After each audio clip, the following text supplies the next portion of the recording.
First tonight, how a straightforward car loan nearly cost one woman from Hampshire everything. Her 8-year nightmare is finally over, but only because she got in contact with us. I can sit in the garden at 2 in the morning with a cup of tea, just wondering what to do. What is the best thing to do? And just praying that someone would come along and just say, no, this is wrong. This can't happen to you. When we first met Brenda, she was about to sign away her home. She faced massive debt, and all because her husband took out a small loan to buy a second-hand car, a 1998 S-Reg Vauxhall Vectra. Phil Keynes went to the now-defunct Yes Car Credit for his loan, a company which many now believe took a fair few people for a ride with its seemingly too good to be true offers of credit. We're not social workers, we're not great redeemers, and none of us will be getting knighted for services to protect care. We're here to make money. Has anybody got a problem with all this? You don't do nice. Now, let me get this straight. You're saying that I can have a car on credit, even if I've been refused elsewhere? Yes, you could. And I could have repayments to suit my budget. Yes, you could. And I could see a huge choice of cars and drive away the same day? Yes, of course you could. We are the last resort. Why do you think people call us? We are automotive Ghostbusters. What are you going to call? Yeah? When all else fails, call us. He went to Yes Car Credit and he bought a car which was 3,600 and something. They sold him on the top of that PPI for over £1,020. There is another insurance which is a gap insurance, which I think is for mechanics. The total cost of that credit agreement then went to £8,660 something. If you've been refused credit for a car, we're waiting to say yes. Yo ho ho and a bottle of rum. While everything appeared rosy on the surface, behind the scenes Phil was struggling to meet the payments. And some months later the car was repossessed. Phil told Brenda the car loan company said that would be the end of it.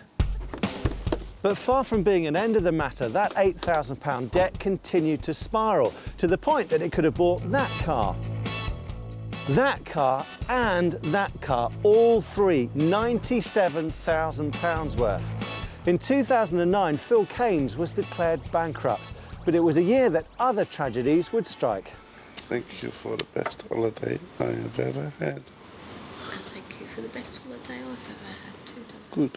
In November of that year, my Phil died suddenly. 2 weeks after I lost my sister, and 2 weeks after she had her funeral, Phil died.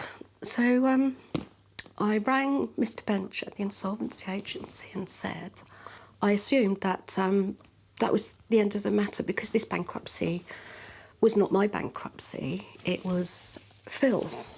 And he said, no, the bankruptcy is now yours. The problem was Brenda remortgaged her home to pay for a new kitchen and some other bits and pieces. With the new mortgage, she put Phil's name on the deeds of the property, which previously had been hers alone. Unwittingly, she became liable for Phil's mounting debts. When someone is made bankrupt, a trustee is appointed to take control of assets and pay creditors. The trustee is entitled to be paid for what is clearly a complex job. But how could a nearly £9,000 debt multiply to over 10 times the original sum? Sadly, it's not an uncommon story. It seems like they have this immense power, not only to put you in a position where you're terrified, but in a position to take everything you've worked for in your life. The worst times are nights, because you go to bed in terror, you get up in terror, and you have to face another day. There must be a time when you've been thinking, why did I put him on the mortgage?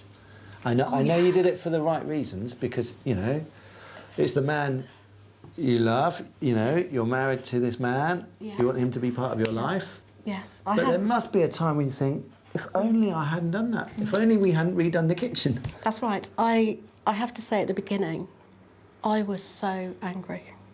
I was upset and I was angry. He was beside himself. He didn't know what to do because originally he didn't tell me he was bankrupt, but he had to when he had to go to the insolvency agency. He hid letters. He was one of those people that if you put it in a drawer, it didn't exist. Meanwhile, following a storm of complaints, Yes Car Credit shut up shop. Phil's car loan was bought by another company, Go Debt Limited, who vigorously pursued the money. With Phil's death and the surprise news that she'd inherited nothing but bankruptcy came solicitors' bills. But one after another, her advisors all reached the same expensive conclusion. Her house had to be sold. I go to work. I've never claimed benefits. I've always worked. So you had to put on this face for work and do your job, and then you come back home again. And when you're in that situation, particularly when you're having a panic attack, your home is your sanctuary. And he took away that security as well because I was afraid, because each time I come home, I thought he was going to take it from me. I just had visions of bailiffs banging down the door and coming in and saying, right, and just evicting me. Nobody knows what the terror is like, and they are awful. Now, all this didn't seem right to us, so we decided it was time to bring in an expert. Thank you. He agreed to look into Brenda's case for free, concerned that the bankruptcy trustee was charging too much to sort out Phil's affairs. Hello, Dean, I'm Brenda. Nice to meet you. Nice to meet you too. How's the journey? There's one thing that I was very, very secure about, and that is this. £97,000 fees on a £6,000 bankruptcy is not right. And therefore, there was going to be a way of dealing with that and of either showing the trustee that this is not right and you're going to have to reduce them, or showing a judge in the court proceedings that that was the case and reducing them there. But I think the big message for this is that Brenda didn't know which way to turn, and therefore she thought this was normal. She had a trustee telling her, this is the fees you're going to have to pay, and that's normal, and she thought it was. I got a bill not long after for, he said his beneficial interest was £30,000 I had to pay. Then the next one was £40,000. I've never ever said there isn't anything to pay, but it has to be fair and it has to be relative to what has happened. It isn't fair for him to take my home. Take what is owed by all means, but please don't take my home. It's wrong. With Dean's intervention, the trustee agreed to reduce their charges, explaining that their costs had been significantly increased because Brenda had several solicitors acting for her one after the other, and that had created a long, repetitive and expensive workload.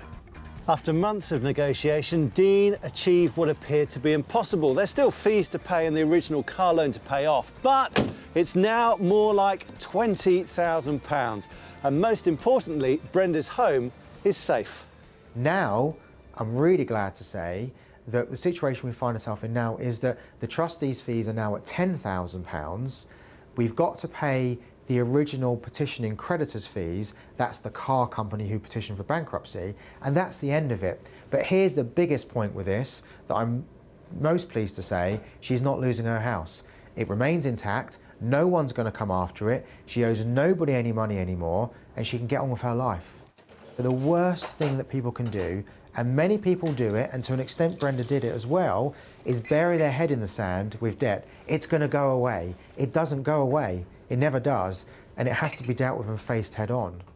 If it hadn't been for the intervention of the programme, then I wouldn't be sitting here now. I wouldn't own my own property, and I would have had to pay for something at the end of the day that wasn't mine.